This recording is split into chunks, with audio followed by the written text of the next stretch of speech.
சொர்ணூருக்கு அடுத்து நம்ம ட்ரெயினுக்கான ஆல்ட்டு திருவூர் அப்படிங்கிற ஸ்டேஷன். பெரும்பாலும் இந்த ஏரியாவில் எல்லா ரயில்களுமே நின்று போகும், ஒரு சில அதிவேக ரயில்களை தவிர. இப்போ காசர்கோடில் இருந்து திருவனந்தபுரத்துக்கு இயக்கப்படக்கூடிய வந்தே பாரத் ரயில்கள் காசர்கோடில் இருந்து கண்ணூருக்கு அடுத்து சொர்ணூர் இந்த மாதிரி முக்கியமான நிலையங்களில் தான் நின்று போகும். அதை தவிர்த்து மற்ற எல்லா ரயில்களுமே இந்த ஸ்டேஷனில் நிற்கும். இதற்கடுத்து நிறைய ஸ்டேஷன்ஸ் அப்படிங்கிறது இருக்குது. ஆனால் என்ன அப்படின்னா, நம்ம ட்ரெயின் இங்கே நிற்கிறது இல்லை. இதில் இந்த மங்களூர்லேருந்து சென்னை எக்மோர் வரைக்கும் போகக்கூடிய அந்த ரயில் எல்லா ஸ்டேஷன்லேயும் நிற்கும்.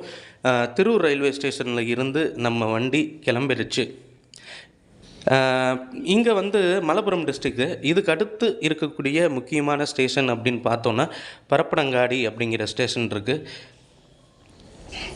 கோழிக்கோடு வர்றதுக்கு முன்னாடி அந்த ஸ்டேஷன் வரும்.